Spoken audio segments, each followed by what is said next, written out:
Welcome to ADHD Friendly. I'm Patty. I am the host and creator of this podcast, as well as the ADHD-Friendly membership community. I invite you to check it out at ADHD-Friendly.com, where I have lots of resources designed to support you to thrive with ADHD. I feel like I'm not loving this outfit. If you're watching this on YouTube, instead of listening to it, I am like literally like, okay, I just feel like it's making me look really like, I don't know. I love the polka dots. I'm distracted by it. So I'm kind of, maybe we'll edit that part out. I'm kind of like, I'm not loving this. It's very distracting. Okay. This is episode 126. We just keep plugging along. Keep going. I know. And so I am going to start, as always, with a check-in on subscribers, welcoming hopefully some new ones. And then I have a Leap Day celebration. Ooh. I know. And then I've got a tip on decluttering your digital life. Ooh. And then my topic for this week is nutrition and ADHD. So I'm going to share how it impacts ADHD, how ADHD impacts your decisions around nutrition, and some strategies to hopefully allow you to move closer. If this is an area that you're trying to improve, increase a little bit more awareness, change some things up, I'm going to give you some strategies. And then, of course, I'll share the book for the week, the new book for this week. Yeah. So let's kick it off with our celebration. And that is our subscriber update. Becca. How many are we at? Oh my gosh, you guys, welcome. Thank you so much to everyone who has taken the time to subscribe since last week. We're up to 673. We're up 11 people, 11 new people. And so I have to say, my favorite thing about checking in each episode is, number one, it gives me a chance to genuinely show my appreciation for everybody who took a moment to do this, because I know it isn't always the easiest thing to figure out how to do it. But it also helps to keep me really grounded and focused on this is who I'm doing the podcast for. Yeah. It's what motivates me to find interesting things to bring and share with you, and hopefully they help you to thrive a little bit more easily with ADHD. All right. That leads me to my celebration. Becca, you know this story, but I'm going to tell it again. So I offered for Leap Day for February 29th, I promoted and shared a free body double session that I offered. It was for an hour and a half. I did 3 30-minute segments. Different topics for each 30 minutes, focused on a different area that you could body double and move something forward in each of those 3 areas. You can come to 1, 2, or all 3. Yeah. It was a little nerve-wracking because it wasn't just to my members of ADHD Friendly. It was to, and I put it on the podcast. I'm like, I don't know who might show up. And it, even before I got on it was a Zoom link. Even before I got on the Zoom link, I was like, why did I do an hour and a half? Because it just felt like, couldn't I have just, and that's what I tend to do. I tend to feel like I need to offer more. Yeah. I need to make it. I had a really hard time even offering an hour and a half, because I wanted to do a big workshop, an all-day retreat. And it was like, you know what I can do? I can fit an hour and a half in here. And it was literally the only hour and a half I had free. And I squeezed it all in. I was like, why didn't I just do an hour? It was enough, but still, it was fine. So I showed up. I had my Zoom, everything set up. No crickets. Oh, this is not going to sound like a celebration. Trust me, I'll get there.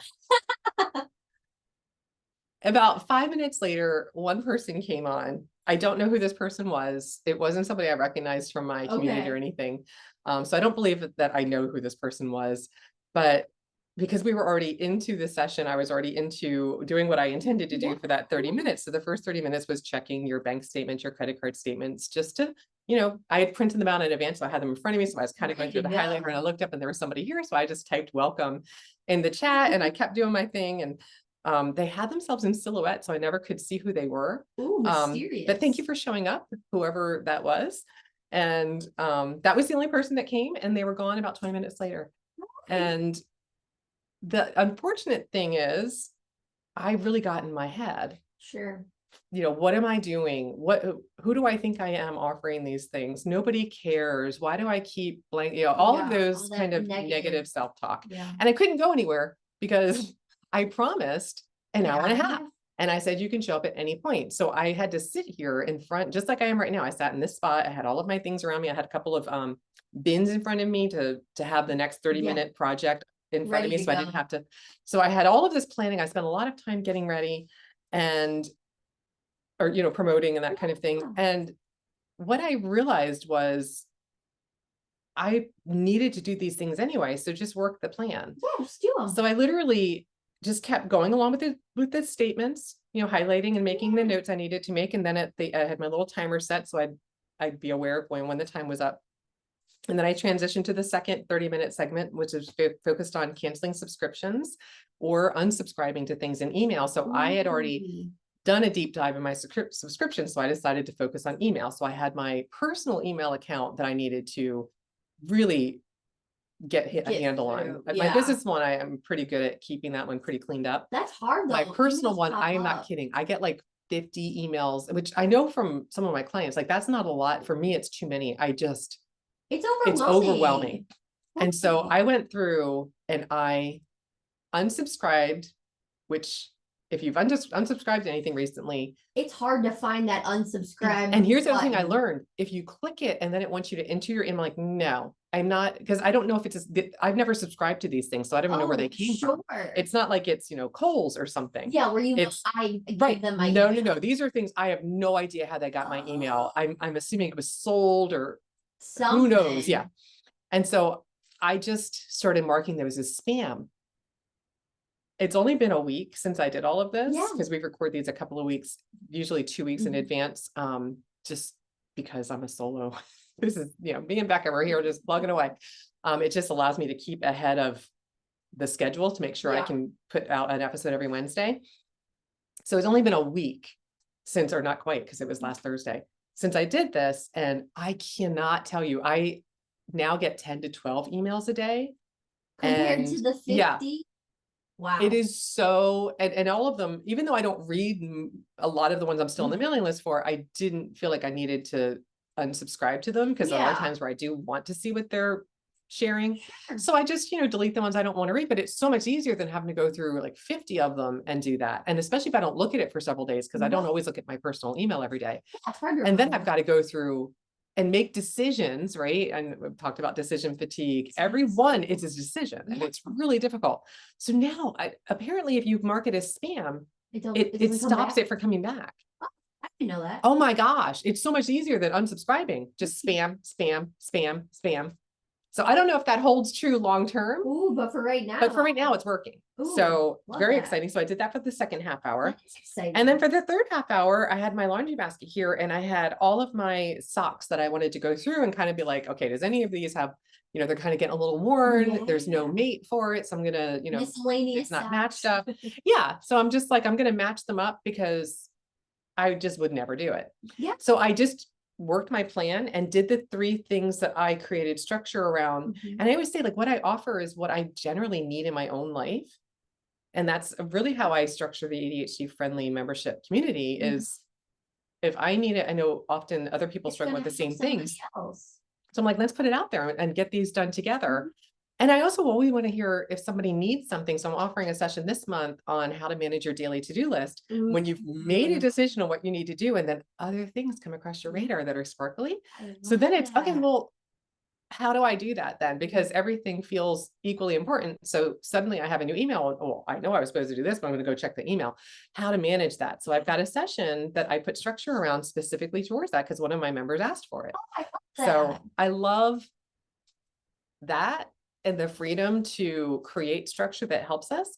But it is also what got me out of my negative ruminative kind of cycle, where I was just like, you know what, Patty, you created a space to do these things, do the things. If somebody else shows up, great. If not, you're still moving ahead on the 3 things that, meaning I still moved ahead on the 3 things that I was stuck on. So my celebration is that I shifted from that negative to the positive. I got a lot done, and it was still worthwhile, because I learned some things about how I offered that, what I would do differently in the future. And I'm calling it a celebration. I love that. So it was scary, and I still did it. Okay. Ooh. So for my ADHD-friendly tip for this week, I got this from the March 2024 Costco connection. So the new Costco, you guys know I'm a Costco fan. And it was just a little tiny if you're listening again, I invite you to check out my YouTube channel for any of the visuals I share. It was just a little tiny blurb called Digital Declutter. I'm holding this for the picture. It's like a computer screen, but it shows files, like actual files into a computer screen, which I just love because we struggle so much with organization, and in a computer, it's so out of sight, out of mind. Everything's, you know, kind of like almost like feels like behind a curtain. Like I've got to go and I've got to remember what's there, and I've got to open it up to see what's in there. And it's not like I can take out like a file folder and spread out the contents and just like, yeah, I don't need this. I don't need this. It's a lot of fatigue on my brain when I try to go through it because it requires a lot of working memory, which is definitely a weaker executive function for me. So I'm going to share some tips that they shared in this tiny little blurb, which I found it's like literally like 7 sentences, and it was so helpful that I was like, I love this. It's such a great tip. So I'm going to share it. So they talk about how spring cleaning isn't just for your home.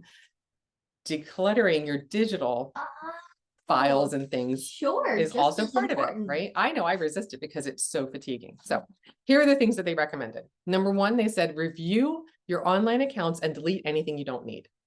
All right. Okay. So that kind of goes with even the body double that I shared, just going and deleting what you're not using. Number 2, delete unused apps from your devices. Ooh, that's a good one. So that was one I actually shared in, I don't know if it was a previous podcast or if it was an offering in ADHD Friendly. I can't remember now, but where I talked about the process of, and what I learned from going through my own apps, because honestly, when I go across my home screen, I'm like, I am never going back and using these apps. No.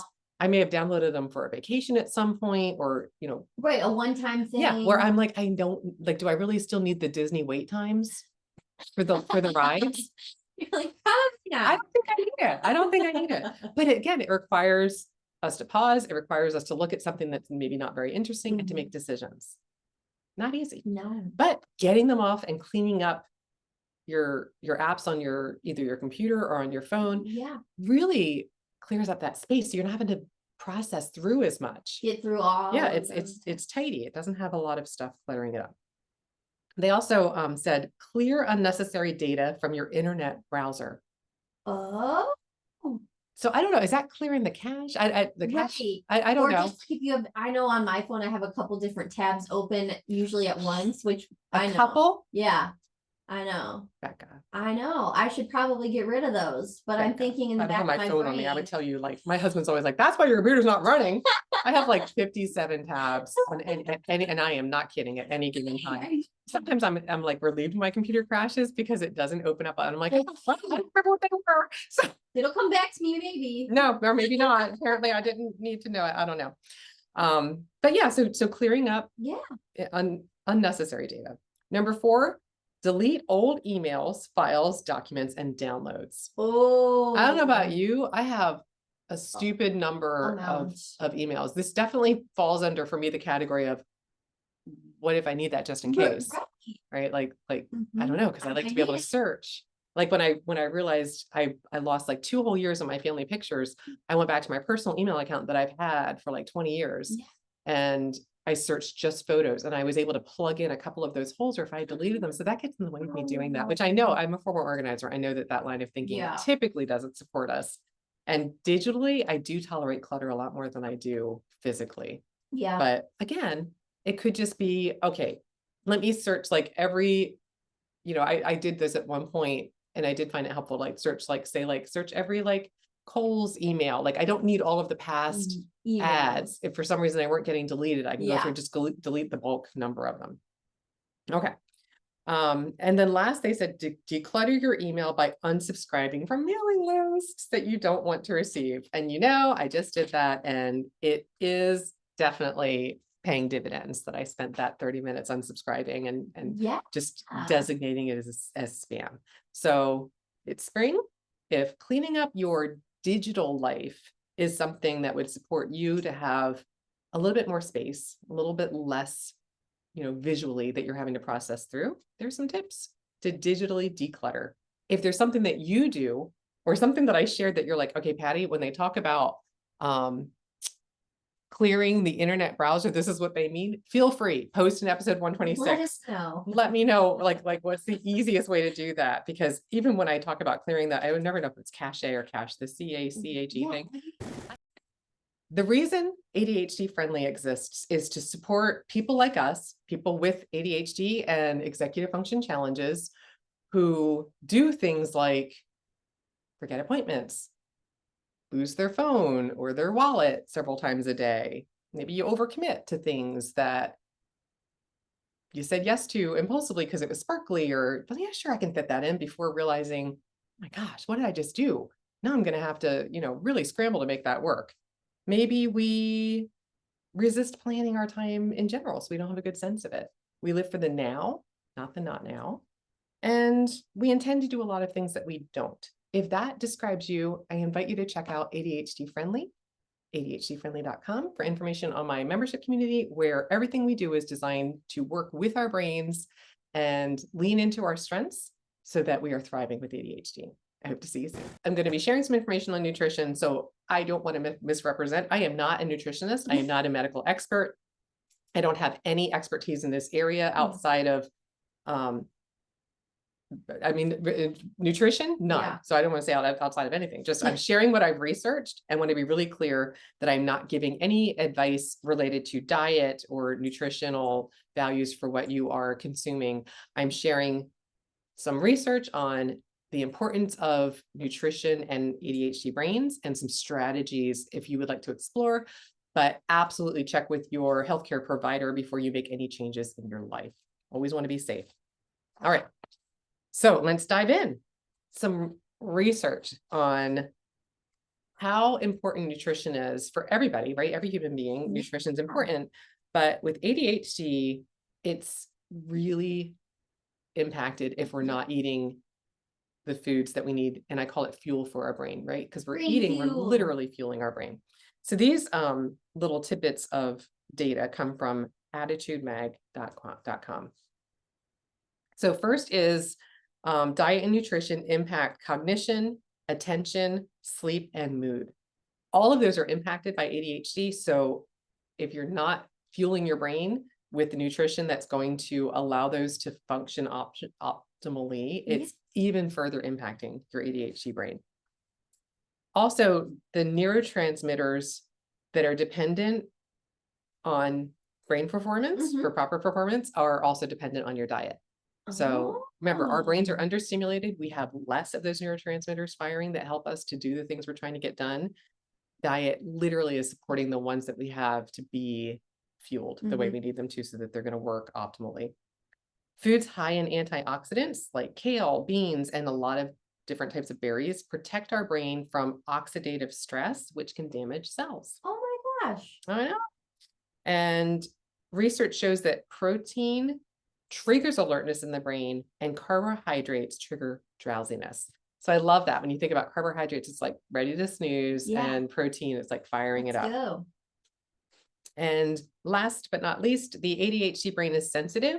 What we put in our bodies affects brain functioning in the moment and beyond. So not just the minute we eat it, but as our body is processing it and breaking it down. People with ADHD, research shows, tend to do better with protein-rich breakfast and lunch. So those, earlier meals in the day. So important to keep that in mind. Additional information. This is from Dr. Roberto Olivardia. He's a PhD, and he's pretty well known in the ADHD community. I know he speaks at a lot of conferences. He writes in Attitude magazine pretty frequently. And he says, he shares some information on how ADHD specifically impacts us getting proper nutrition. So he says the ADHD brain is bored. It's understimulated, and it's uninhibited, which means we are making decisions more impulsively to fire up our brain. It's understimulated. So it's trying to get the stimulation it needs.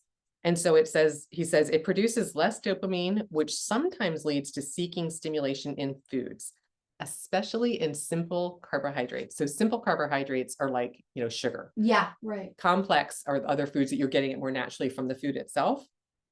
And so he says refined sugars and carbohydrates satisfy the dopamine-starved brain, but they also cause it to crash. So there's that, right? It makes us sluggish by having it. So it what I love about this is it helps us to understand why we have some of the patterns around our food that we do, and just to explore if there's other ways that we might get what our brain needs, but in ways that are actually supporting it more longer term, not just like in the moment. So additionally, from Dr. Olivardia, he shares some common nutritional challenges that are associated with ADHD. So we tend to struggle to plan meals.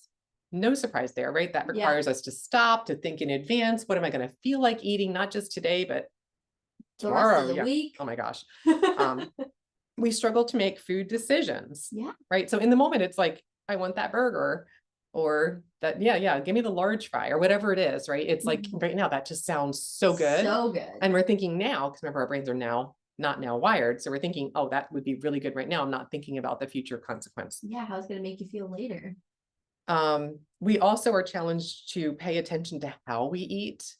So whether we're eating mindfully or we're kind of like chewing without even like really like paying attention to what we're eating, or just kind of like, but I'm very guilty of that. I find eating boring and I just want it done. Yeah. And then he says we also have a hard time with self-awareness. So differentiating between, am I eating because I'm hungry?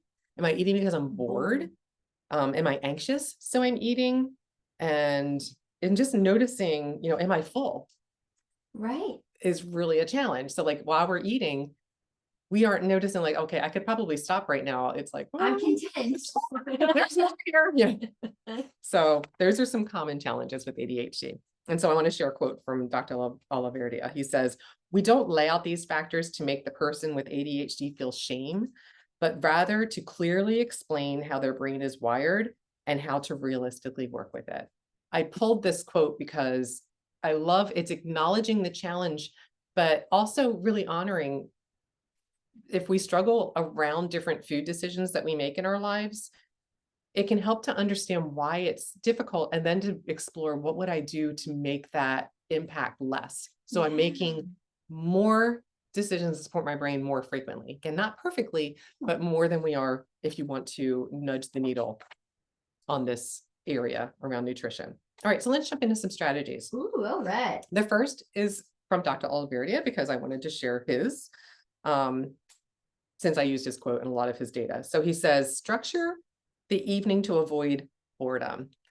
A lot of our, I call them default decisions, can come from just being bored. So if you're structuring your evening, so you're not as likely to just kind of like eat because you're bored. So he says, if we're bored in the evening, it tends to have us gravitate towards excess food for that stimulation, especially if it's crunchy. I don't know about you, but like popcorn at night is like, oh my gosh, like it's satisfying to crunch on something. I literally had popcorn last night. See? Yeah. Right? Because it's like, okay, what can I have? What can I have? Well, that feels a little bit less, bad than something else. It's better than, a big thing of Oreos or something. Your ice cream. Or M&Ms with almonds. Oh my gosh. Okay. Oh my gosh. Remember I gave side note. I remember I gave one of my neighbors a bag of almond M&Ms because she and I shared a passion for almond M&Ms. So good. And I remember like a week later, she came over for coffee and she was like, "Oh my gosh, Patty, I am so enjoying that bag of M&Ms." I'm like, "What do you mean enjoying it? Like it's not gone?" I just had 5 a day. A day? What? I was like, "What are you talking about? How does that work?" Like, oh my God. So, I would have no self-control. No idea. So yeah. Again, it's helpful to understand other people have different approaches and what would you do to make it a little easier for you? Okay. So they say, Dr. Olivardia also says, make a list of stimulating behaviors to keep handy. So when you're bored at night, you're thinking about, I like to play games. Ooh, so I have like a couple of favorite games. I love to play Scrabble with my husband. I'm like, because that also keeps you engaged. So I'm not thinking so much about snacks. Going. Yep. Then he also highlights practice good sleep hygiene. So I'm going to reference episode 122. I did a dive into how sleep impacts ADHD and ADHD impacts sleep and some strategies to support that. So check out episode 122 if you want a little more information on that. But here he says sleep deprivation is a major contributing factor to other health issues. And again, what we know about sleep is if we're tired, we don't have the ability to resist impulses and kind of like make decisions because all of that requires energy and it takes effort. So if we're already depleted, we kind of go to those default decisions like, oh, you know what? It's 10 o'clock and I'm going to have some ice cream. Right. Because that sounds good right now. And I need to take care of myself. I've had a hard day, whatever that rationalization. I know my brain will rationalize. everything. Especially when it comes to ice cream. Yeah, right? Okay. So another strategy is make it easier to start and maintain whatever process you are trying to strengthen here. So some strategies for this are, let's say you're trying to do more meal prep, meal planning, body double with someone. So it's not just you and your energy and your effort required. Yeah. You're partnering with somebody else. They don't even have to be doing the same thing, but they could just be hanging out in the room with you or on Zoom with you while you're doing your meal. Maybe you're chopping your veggies or whatever. Listen to a podcast or music while you're doing it. So again, your brain's not, I don't know about you, but if I think about chopping a bunch of vegetables with nothing else going on, no, it's never going to happen. Boring. But if I can put like a TV show on in the background or a podcast or a book on audio, yep, absolutely changes it. Cook with someone else. That's fun. Right? Because now I'm not on my own. It's like social. I can do almost any chore if I can figure out ways to make it social. Yeah. Another is to just make a list of your favorite go-to meals so you don't have to reinvent the wheel. And what was it that I made that everybody liked? Or I knew I had something. What was it? You just have a list of things with the recipes so that you can go back to it. Yeah. And then just really allowing yourself to, again, make it easier. Maybe you have a standard staples list of your grocery go-tos that you're almost always buying whenever you're at the store. And then you just add to it the additional things you need for whatever you're going to be making that week or whatever you plan on eating that week. Okay. So here's one of my favorites, and it's always up here, right? I always have it, but I printed pictures of what it looks like. So as I reference this, if you're listening, I'm pointing to my pocket charts. Pocket charts are one of my favorites. I'm a former teacher, and it was just kind of a natural thing that I brought into my parenting once I had kids, where I used to, have them, and I would use them for their chore charts when they were little. And I just, have their name and little pictures of the chores they needed to do. And then when they would ask me, what's for dinner? What's for dinner? And because meal planning was always a challenge for me, I started just kind of printing out pictures of meals, and I would put up the days of the week. And so again, I'm just holding up a picture as a simple little reference. Number one, so I'd remember what I decided. But number two, I could say, go look at the chart. And if they were too young to read, they could see the picture. And then once they were old enough to read, the picture just helped me because I'm very visual. Pictures are always easier than just a bunch of words. So again, I would have like a whole stack of these little picture cards, and I could go through and pick meals. And if you're really on your game, you could even have the recipe on the back, which I know I can't pretend that was, where I was, but that is smart. Right. It's just a way to everything all in up your game. So pocket charts for me are an easy way for me to visually remember what I decided and help everybody else, if you share your home, to be on the same page. Okay. The other way I use pocket charts is to remember healthy snacks I have on hand.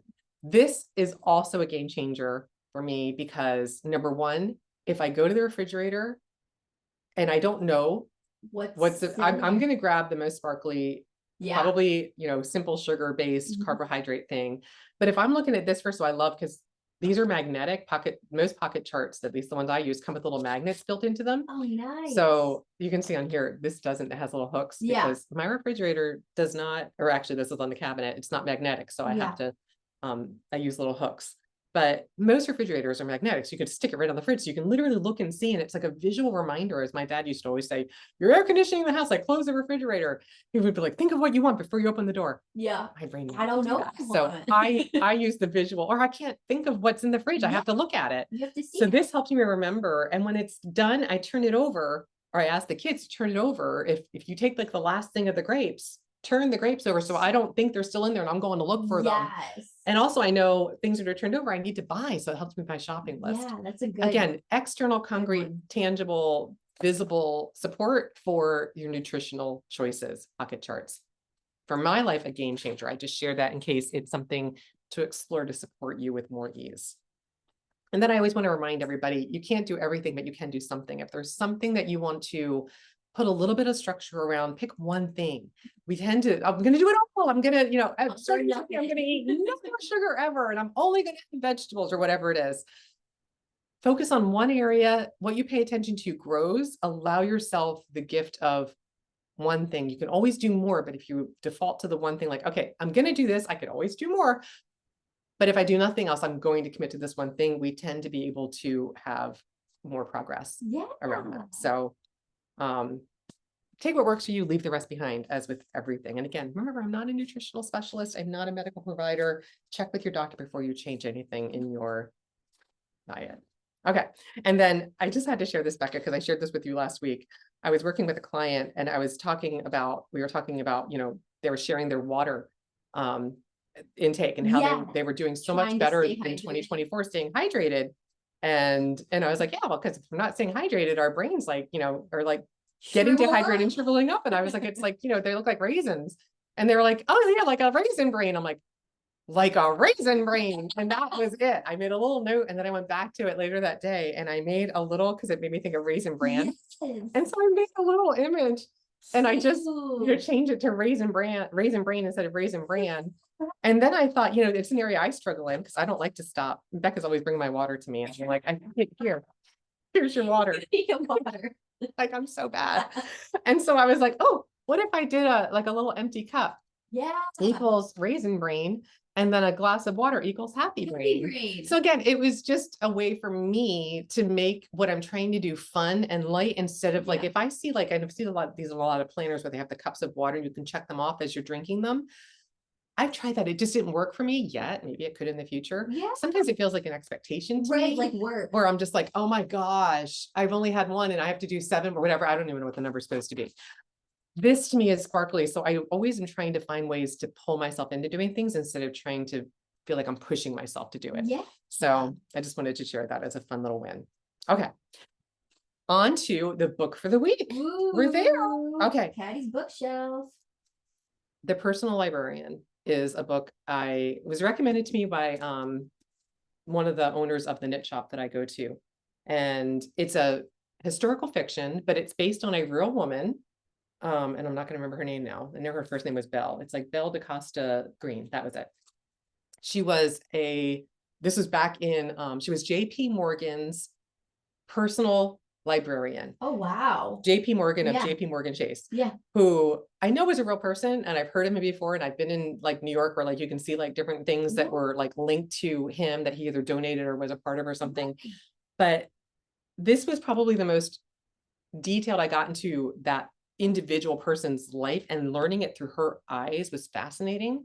And so I never want to give too much of the plot away, but so it's based in the very early 1900s through 1945, I think. And she is hired to be his personal librarian. She was working in Princeton in the library at Princeton University. And she was recommended and interviewed and was hired by him to be his personal librarian. And she was a Black woman who was living as a white woman. And so it tells her journey of trying to keep anyone from finding out that secret, because she would never have been allowed to hold this position at that time in history. And so it reads like a drama, because I'm always like, oh my gosh, this is when, and one of his daughters didn't like her. And so she kind of hints at different things that she kind of knows her secret and she's terrified she's going to out her. But it's true. She's a real woman who helped him build up it's called the Morgan. And apparently it's open to the public as an actual place you can go visit. It's on Madison Ave in New York City. It's now on my list of places I want to go visit. And it's stunning. I looked it up online and I was like, oh my gosh, it's just beautiful. Gorgeous. So the Personal Librarian is my book of the week. Ooh. And then I have a really quick quote from a Kevin Kelly book. All right. This one ties to what I was sharing, so I'm going to include it. All right. Kevin Kelly, I was going to say JP Morgan. JP Morgan didn't say this. Kevin Kelly said this. He says, you will thrive more and so will others when you promote what you love rather than bash what you hate. Life is short, focus on the good stuff. Ooh. I feel like that's how I got out of my overwhelm with my body double session that I promoted for Leap Day, was focusing on, I love doing the things I'm doing to try to connect with people, to move past where they are and get more things done, because that's where we struggle, right? We have good intentions, but we really struggle to implement them and get started. Yes. And I'm going to keep doing what I love, and I'm going to really work at not complaining about what I don't love, which is feeling like I'm kind of, just putting things out there and maybe they're not resonating. They're resonating with 673 subscribers. So thank you so much for checking this out if you're still here. you really are into ADHD friendly, you're my kind of people. So that's it for this week. Again, this is episode 126. Again, if you try a digital decluttering strategy, or if you have a nutritional hack, a tip, a little thing that you do that makes it easier for you to fuel your brain in healthy ways, please share in episode 126. That's all for this episode of ADHD Friendly. As always, take what works for you, leave the rest behind. And if you haven't already, check out my website for resources to support you to thrive with ADHD at ADHDfriendly.com. Till next time, tally ho.